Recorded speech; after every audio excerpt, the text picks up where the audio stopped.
Welcome back. In this episode, we will take a look at loops. Loops are a node type which executes the same logic multiple times. This episode assumes you already know the basics of Elyx, like node executions, operations, and connecting values. If not, we recommend watching the previous episodes on this tutorial series. Let's get started. Specifically, a loop repeats multiple times the execution of its body trigger. Any nodes connected to its body trigger will be executed as many times as the loop iterates. Only once all the loop iterations have finished will the loop node itself call its own success or error socket connections. There are different types of loops, which have different ways of determining how many times the loop body will run. Let's go over them. The simplest type is loop a given number of times, which runs as many times as the number given to its input value. Loop over list items, which executes once for every item in a list value. Every time the body runs again, the next value on the list is available as an input value in the body trigger. Loop over text characters, which executes once for every character in a text value. Every iteration, the next character is available as a value. Loop over object keys executes once for every field in the key value pair data given as its input, and the name of the field is available as a value in the body. Loop over object values executes once for every field in an object as well, but the value of the field is available in the body trigger instead of the field name. And finally, manual flow control loop, which doesn't have any inputs, and will iterate over and over again until the loop exit node is executed in the body, meaning its iterations are exclusively controlled by your logic, and not a fixed number of iterations based on an input value like the other loop types.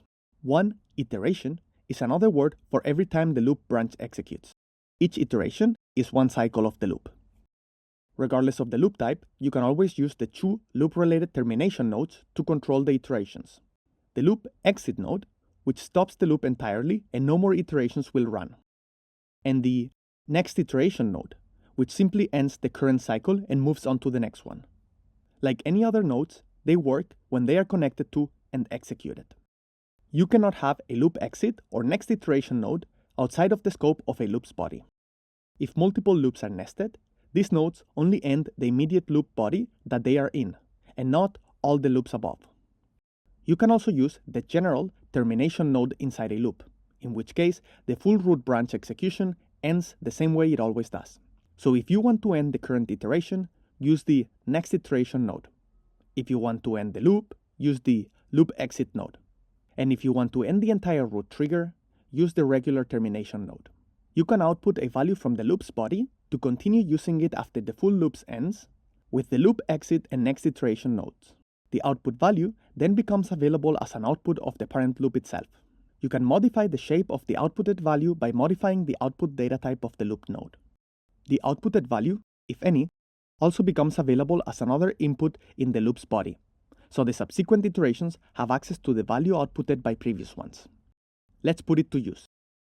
Let's say we want to reduce a list of names into a list containing only names that start with a vowel. We will use the loop over list items loop type and give it a list value to its single input containing the following names: Alice, Bob, David, Eric, Olivia, and Sarah. We will also edit the output data type of the loop itself to be a list of texts. Each name will be available as an input value of the body. We will take the first character and compare it against a list of all vowels. If the first character of our name is in the list, we will add the name as a new item to our outputted value in the next iteration node. The loop runs once for every name in the original list. And at the end, it has aggregated the three names that start with a vowel, reducing the list to the names Alice, Eric, and Olivia. And that is all for this episode. In the next episode, we will cover multiple smaller but important topics. First, we will talk about how you can organize your logic in the canvas with custom triggers. We will also explain how you can voluntarily throw errors. Finally, we will also look at project events, which are useful triggers executed by Elyx at specific predetermined moments. Don't forget to like, subscribe, and hit the bell notification icon so YouTube notifies you when Elyx posts more tutorials or announcements. See you in the next video.